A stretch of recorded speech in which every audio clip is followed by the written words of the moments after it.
Hello student, नमस्कार। मैं हूं विजय दिवाकर और आप सभी का हमारे YouTube चैनल विजय दिवाकर में स्वागत है। And you watching our YouTube channel Vijay Diwakar, most welcome.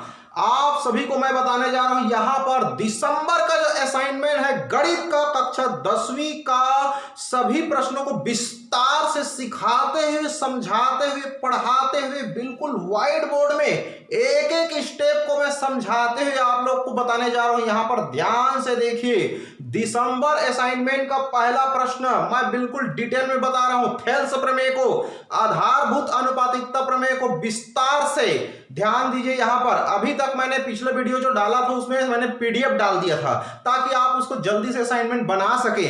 लेकिन आप लोगों ने मुझे बहुत सारे कमेंट किया कि सर हम लोग को डिटेल में समझाइए व्हाइट बोर्ड में। आप लोगों ने इतना सारा रिक्वेस्ट किया, मुझे इतना सारा कमेंट किया कि हमें व्हाइट बोर्ड में बनाकर डिटेल में समझा दीजिए सर करके आप लोगों ने बहुत सारा कमेंट किया। मैं खुश हो गया आप लोग की कमेंट करके और मैंने निश्चय कर लिया कि आप लोगों के लिए असाइनमेंट को बिल्कुल डिटेल में बना करके ही रहूंगा, समझाते हुए, सिखाते हुए, पढ़ाते हुए। आप लोग कमेंट करते रहिए, ऐसी प्यार बनाए रहिए और बिल्कुल मैं आप लोग की हर कमेंट का जवाब देते रहूंगा प्यारे बच्चों। तो आप लोगों ने मुझे इतना सारा कमेंट कर दिया कि मैं प्रसन्न हो गया और आप लोग के लिए मैं अब डिटेल में समझाने जा रहा हूं ताकि आपकी बोर्ड परीक्षा की जो तैयारी है अच्छे से हो सके और आप अच्छे से रिजल्ट ला सके, इसलिए मैं डिटेल में इसको बताने जा रहा हूं। ध्यान से देखिए, प्रश्न पहला, सिद्ध कीजिए कि यदि किसी त्रिभुज के एक भुजा के समांतर बाकी दो भुजाओं का भिन्न भिन्न बिंदुओं पर प्रतिच्छेद करती हुई एक सरल रेखा खींची जाए तो यह रेखा उन दोनों भुजाओं को एक ही अनुपात में क्या करती है? विभाजित करती है। पहले तो इस बात को समझिए कि प्रश्न क्या कह रहा है, उसके बाद ही इसको अच्छे से हम बनाएंगे। पहले प्रश्न को तो समझिए।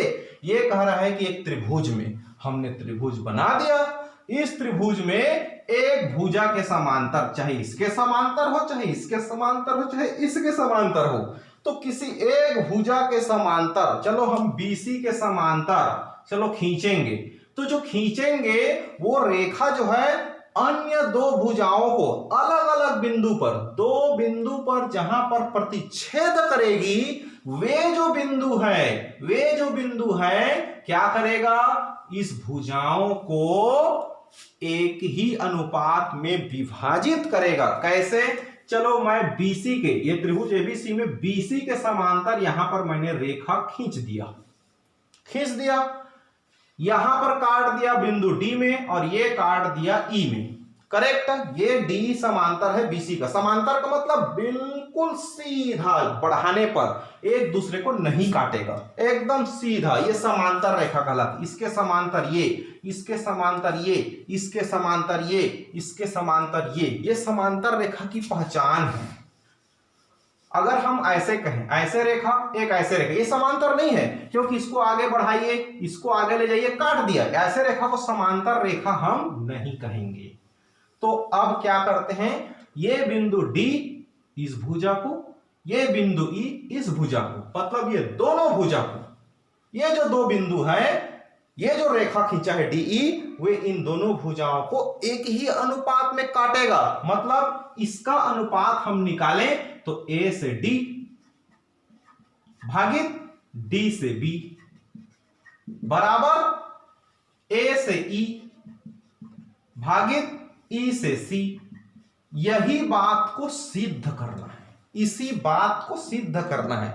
यह सत्य है, इसी सत्य को प्रूव्ड करना है, यहां पर सत्य को सिद्ध करना है। तो ये लाना है AD भागित DB बराबर AE बटे EC।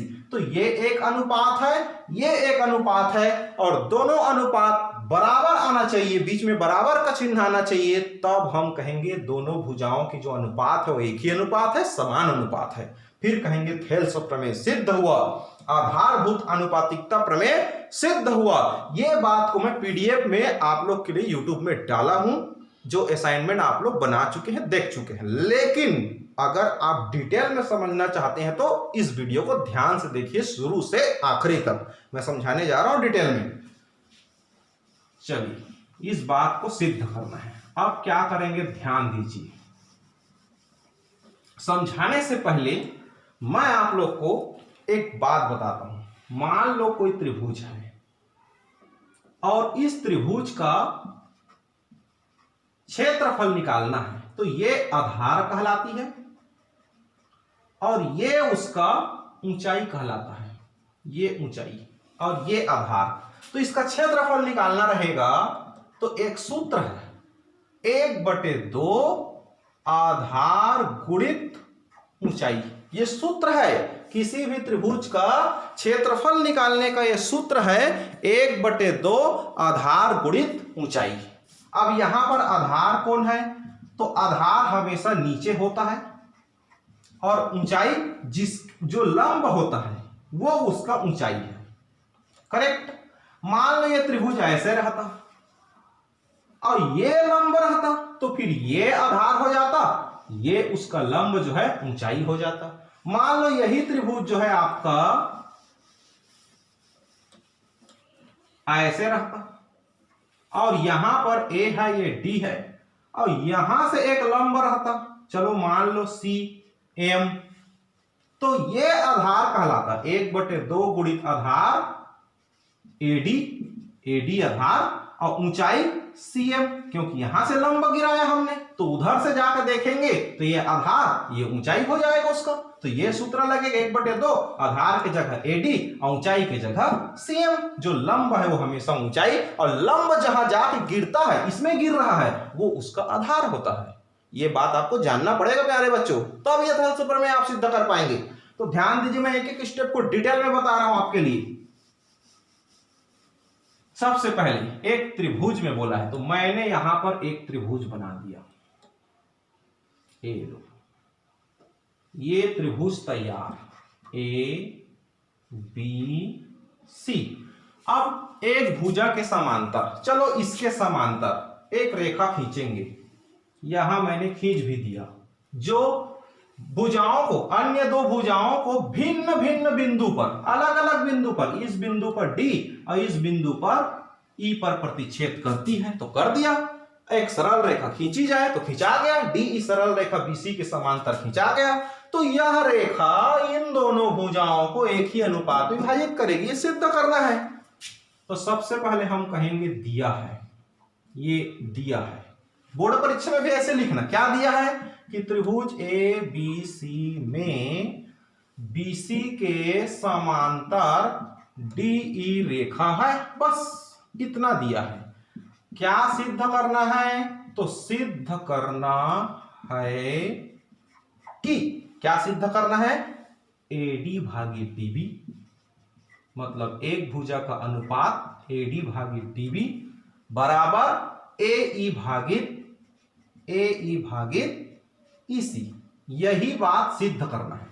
AD/DB और AE/EC, इस भुजा का अनुपात यह है और इस भुजा का अनुपात यह है, दोनों के बीच में बराबर लाना है। एक छोटी सी काम करना पड़ेगा, रचना करना है। यहां पर क्या रचना करना है, तो पहला रचना ये है, यहां से एक लंब गिरा दो। ये देखो, एक लंब E से यहां पर लंब गिरा दो इस भुजा पर, EM। चलो EM लंब गिरा दिया, किसके ऊपर, AD का हो चाहे AB के ऊपर। रचना में मैं लिख देता हूं, EM लंब AD बनाया, यहां से सीधा लंब गिरा दिया। ठीक वैसी यहां से लंब गिरा दो, DN लंब बनाया AE के ऊपर। दूसरा बात है DN लंब, ये लंब का चिन्ह है, AE के ऊपर गिरा दिया, तो यहां पर 90 से कोण बनेगा, यहां 90 से कोण बनेगा, क्योंकि सीधा लंब गिरेगा। ये भी लंब आ रहा है, DN आ रहा है AE के ऊपर। और क्या किया रचना में, C से D को मिला दिया, C से D तथा B से E को मिला दिया। चलो B से E को मिला दिया, B से E को मिलाया। इतना आप स्क्रीनशॉट ले लीजिए, पहले जितना मैं लिखा हूं इतने को आप स्क्रीनशॉट ले लीजिए, फिर मैं आप लोग के लिए मिटा के फिर से बनाता हूं आगे को। आप स्क्रीनशॉट ले लीजिए। EM लंब AD बनाया, DN लंब AE बनाया, C से D मिलाया, B से E मिलाया। आप स्क्रीनशॉट ले लीजिए पहले। चलिए प्यारे बच्चों, आप स्क्रीनशॉट लीजिए। अब करना क्या है, ध्यान दीजिए। हमको करना है उपपत्ति। उपपत्ति माने प्रूव्ड करना है, व्याख्या करना है। तो हमने क्या किया, त्रिभुज ADE का क्षेत्रफल निकाला, और क्षेत्रफल का सूत्र होता है 1/2 आधार गुणित ऊंचाई। किस त्रिभुज का क्षेत्रफल निकाला, ध्यान से देखिए, ADE का क्षेत्रफल ADE। अब इस ADE में मैं ADE को अलग से भी बना सकता हूं, यहां पर अलग से आप लोग के लिए एक रफ कार्य कर देता हूं। ए देखो, A है, D है, E है, और यहां से एक लंब है, तो ये AD आधार हो गया, AD आधार हो गया, और ऊंचाई E से लेकर M तक, E से लेकर M तक इसका ऊंचाई हो गया। ठीक, ये आधार और ये लंब जो गिराया ये उसका ऊंचाई। चलिए ठीक, अब इसको मैंने दे दिया समीकरण नंबर पहला। अब क्या करूंगा, त्रिभुज, अब यहां पर ADE के जस्ट नीचे BDE त्रिभुज है, उसका क्षेत्रफल निकालता हूं। BDE का क्षेत्रफल, BDE का क्षेत्रफल कहां है, ध्यान से देखिए, और उसका ऊंचाई बताइए मेरे को। BDE का आप ऊंचाई बताइए। BDE का, BD को मैं अलग से बना रहा हूं यहां पर, ध्यान देना। ये D, ये E और ये B, ये लो BDE। अब इसको आगे बढ़ाया गया है, देखो यहां पर, फिर यहां से एक लंब गिराया गया है M, तो ये तो उसका ऊंचाई कहलाएगा, क्योंकि ये उसका आधार आगे बढ़ गया, ये उसका ऊंचाई। त्रिभुज जितना ऊंचा है, लेकिन आधार इतना ही होगा, D से B, क्योंकि हमको इसी त्रिभुज का क्षेत्रफल निकालना है BDE का। तो इसका हो जाएगा क्षेत्रफल में, आधार की बात करें तो DB, D से B जो है आधार हो गया, D से B आधार, और उसका ये जो BD है उसको आगे बढ़ाया, तब ये EM उसका लंब बना, ये लंब उसकी ऊंचाई हो जाएगा। समीकरण नंबर दूसरा। इसी त्रिभुज को मैं ऐसे मोड़ देता हूं आपके लिए, ध्यान देना। यहां पर ये देखो, ये D को यहां ले आया, B यहां आ गया, अब ये ऐसे हो गया त्रिभुज, बिल्कुल क्लियर है। अब ये DB क्या हो गया, आधार, और इसको मैं आगे बढ़ा दिया, यहां से एक लंब गिरा दिया EM, तो ये EM क्या हो गया, इस त्रिभुज का ऊंचाई, और ये उसका आधार, उसी को तो मैंने डाला, आधार गुणित ऊंचाई। अब दोनों को भाग दूंगा, एक दूसरे को डिवाइड करते हैं। संबंध पहला भागित दूसरा, पहला को दूसरा से भाग देते हैं।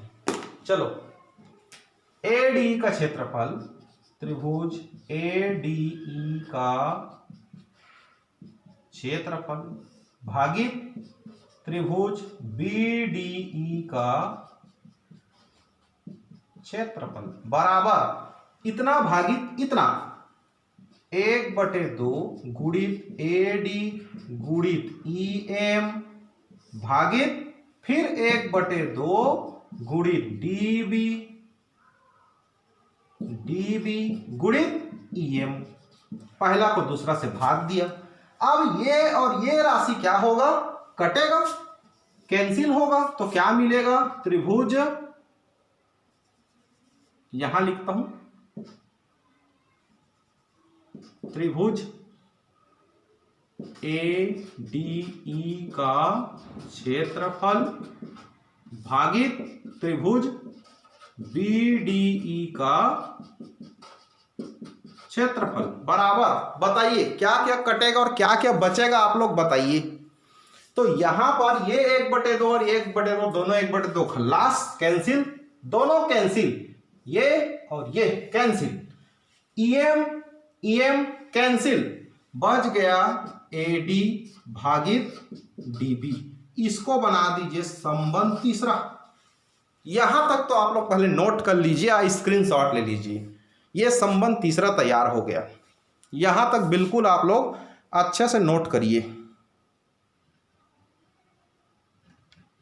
संबंध तीसरा तक आप लोग नोट कर लीजिए।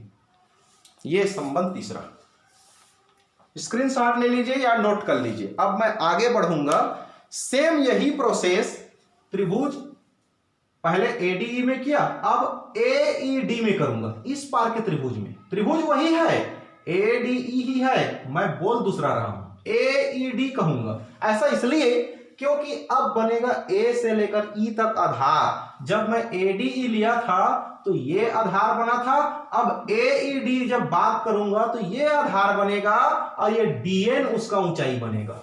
अब मैं इसको सेट करता हूं, आप स्क्रीनशॉट ले ली यहां तक। चलिए अब मैं आगे इसको बढ़ाता हूं। एडीई को अब करता हूं मैं एईडी का क्षेत्रफल, वही सूत्र आधार गुणित ऊंचाई, लेकिन अब आधार बदल जाएगा, आधार ए से ई हो जाएगा, ऊंचाई डी से ए, क्योंकि ये लंब गिराया हमने, ये उसका ऊंचाई हो गया। इसको बना दीजिए आप संबंध चौथा, क्योंकि तीसरा हो चुका है, संबंध चौथा बना दिए।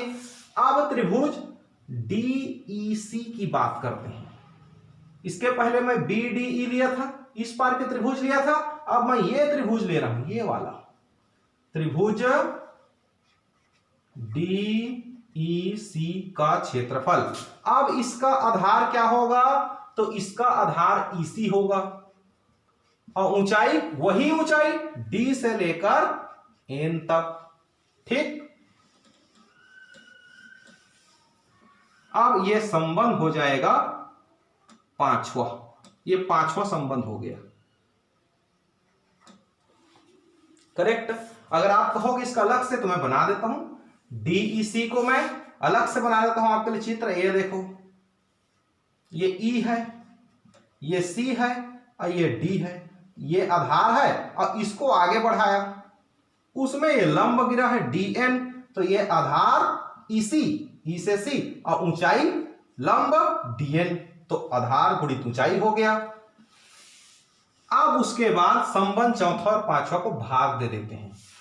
संबंध चौथा और पांचवा को डिवाइड करने पर संबंध 4 डिवाइडेड बाई 5, चलो डिवाइड करते हैं। क्या मिलेगा, त्रिभुज एईडी का क्षेत्रफल भागित त्रिभुज डीईसी का क्षेत्रफल बराबर 1/2 गुणित एई गुणित डीएन भागित फिर 1/2 गुणित ईसी गुणित डीएन।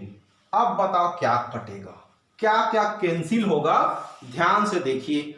ए 1/2, ये वाली 1/2 कटेगा, डीएन और डीएन कटेगा, एई बटे ईसी बचेगा।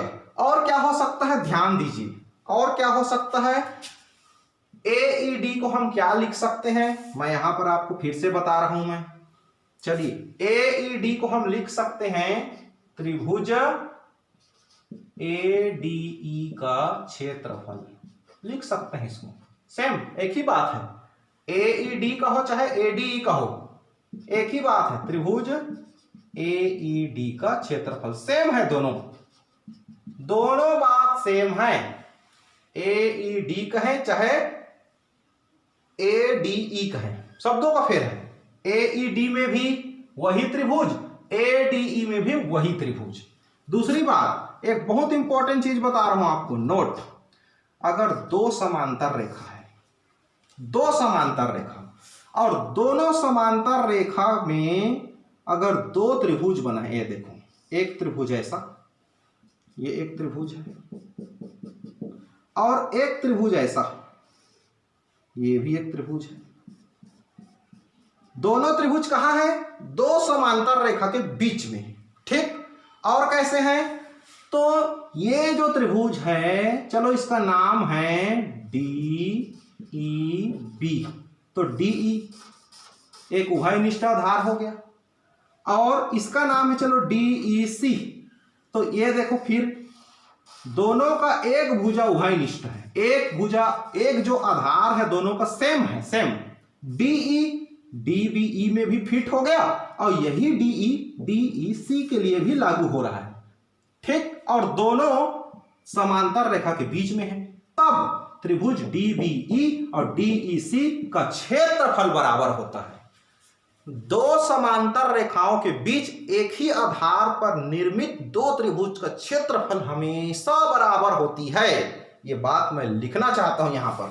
तो यही कंडीशन यहां है प्यारे बच्चों। डी से ई, बी से सी समांतर रेखा है। ध्यान दीजिए ये दोनों समांतर रेखा है और एक ही समांतर रेखा में इस डीई भुजा पर दो त्रिभुज है। देखो डीईबी और डीईसी, डीई दो बार आया है ना, मजे की बात। दो समांतर रेखा के बीच एक ही आधार पर दो त्रिभुज है तो दोनों का क्षेत्रफल समान होगा। इस बात को लिखना पड़ेगा। चूंकि दो समांतर रेखाओं के मध्य एक ही आधार पर स्थित दो त्रिभुज के क्षेत्रफल बराबर होती है। कौन कौन सा त्रिभुज, चित्र में ध्यान दीजिए, कौन कौन सा त्रिभुज? तो त्रिभुज डीबीई, डीबीई का क्षेत्रफल बराबर त्रिभुज डीईसी का क्षेत्रफल, डीईसी का क्षेत्रफल बराबर होगा। डीबीसी, डीबी, डीबीई, डीबीई या डीईबी कहो एक ही बात है। और कौन सा त्रिभुज? डीईसी, डीईसी का क्षेत्रफल बराबर, चाहो तो इसको आप बीडीई भी लिख सकते हो, एक ही बात है। बीडीई भी लिख सकते हैं, बीडीई करेक्ट। बीडीई का क्षेत्रफल और डीईसी का क्षेत्रफल बराबर होगी। तो अब क्या कहेंगे इस संबंध में? अब ध्यान दीजिए यहां पर से एईडी को देखिए, एईडी को मैं एडी लिख सकता हूं ऊपर वाले को, और डीईसी को ये देखो डीईसी बन जाएगा अब बीडीई। ये डीईसी के जगह में अब बीडीई लिख दूंगा, है ना मजे की बात। ध्यान से देखिए, ध्यान से देखिए आप लोग, अब बनेगा मजेदार। तो यहां पर ये हो जाएगा अब एईडी, त्रिभुज एईडी का क्षेत्रफल। यहां पर उसको मिटाता हूं मैं, आप चाहे तो स्क्रीनशॉट एक बार ले लीजिए, स्क्रीनशॉट ले लीजिए, फिर मैं ऊपर का दो लाइन मिटा देता हूं। यहां पर आप स्क्रीनशॉट लीजिए, इतने का स्क्रीनशॉट लीजिए आराम से, ताकि आप नोट कर सकें। मैं समय दे रहा हूं स्क्रीनशॉट लेने का, स्क्रीनशॉट ले लीजिए। अब मिटाता हूं मैं,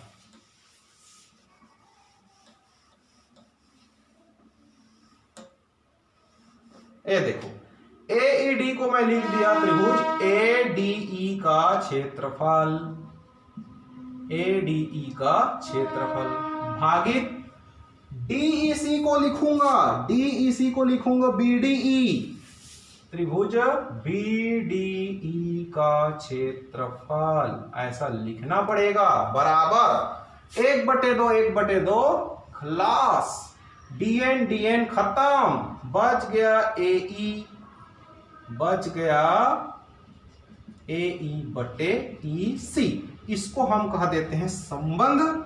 यहां तक हमारा संबंध जो है आपका 4 और ये 5 आ चुका था, तो इसको हम छठवां बना देते हैं, संबंध छठवां हो गया।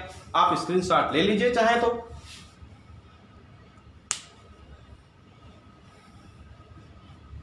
अब करना क्या है ध्यान दीजिए, अब ध्यान से देखिए संबंध तीसरा और छठवां को। तीसरा और छठवां को ध्यान से देखिए, ये है तीसरा और ये है छठवां। तीसरा में एडी है, छठवां में भी एडी है, तीसरा में बीडी है, यहां भी बीडी है। इसका मान एडी बटे डीबी, इसका मान ए बटे सी, लेकिन ये पार्ट तो दोनों का लेफ्ट वाला बराबर है, अतः हम कहेंगे समीकरण संबंध जो 6 है और 3 है बराबर हुआ। संबंध 6 बराबर 3 या 3 बराबर 6, 3 और 6 बराबर हुआ, लेफ्ट लेफ्ट सेम, तो इसका राइट भी सेम हो जाएगी। अब यहां पर लिख देंगे हम लोग, क्या लिखेंगे कि ये जो एडी बटे डीबी है, एडी बटे डीबी बराबर एई बटे ईसी, एई बटे ईसी, और यही बात हमको प्रूव्ड करना था। इसका मान एडी बटे डीबी और इसका मान एई बटे ईसी हमने लिख दिया, दोनों के बीच में बराबर, क्योंकि दोनों का लेफ्ट बराबर तो राइट भी बराबर हो जाएगा। इसको हम लोग थेल्स प्रमेय कहते हैं। थेल्स नाम के गणितज्ञ ने इसको खोज किया, इसलिए इसको थेल्स प्रमेय कहते हैं, और यही आज सिद्ध हो गया, प्रूव्ड हो गया। बिल्कुल हमारे चैनल के माध्यम से इस तरह से असाइनमेंट को डिटेल में पूरे छत्तीसगढ़ में सबसे पहली बार डिटेल में बना करके समझाया जा रहा है। इसके बाद प्रश्न दूसरा, तीसरा, चौथा, पांचवा, विज्ञान का, अंग्रेजी का, हर विषय का डिटेल में व्हाइट बोर्ड में आपको समझाते हुए सिखाऊंगा, पढ़ा के रहूंगा। आपकी बोर्ड एग्जाम की तैयारी मैं करवा के रहूंगा और आपका बेस्ट रिजल्ट जरूर आएगा अगर आप मेहनत करोगे मेरे साथ जुड़ करके। तो ये नोट कीजिए, थेल्स प्रमेय प्रूव्ड हो गया। प्यारे बच्चों, अब कुछ घंटों के पश्चात आपको मिलेगा प्रश्न दूसरा का डिटेल, तीसरा का भी मिलेगा, चौथा का भी मिलेगा, पांचवा का भी मिलेगा। इसके लिए आप हमारे चैनल को सब्सक्राइब करके बेल आइकन दबा कर रखें, ताकि आपको हर एक प्रश्न का डिटेल में समझने का मजा मिल सके और आपकी बोर्ड एग्जाम की तैयारी हो सके। प्यारे बच्चों, आप लोग के लिए मैं इतना मेहनत कर रहा हूं, कम से कम एक बार थैंक यू कह के जरूर कमेंट किया करें, कम से कम एक लाइक कर दिया करें, कम से कम 5 मित्रों को फॉरवर्ड कर दिया करें। मैं कम से कम इतने सारे पूरे सब्सक्राइबर लोगों के लिए इतना बना रहा हूं, कई हजार लोगों के लिए, तो कम से कम आप 5 मित्रों को तो जरूर बता सकते हैं। चलिए आप नोट कीजिए, फिलहाल समझिए, बार बार वीडियो समझिए, बिल्कुल देखते रहिए बार बार वीडियो, ताकि आपको थेल्स प्रमेय अच्छे से समझ में आ सके। Thank you so much.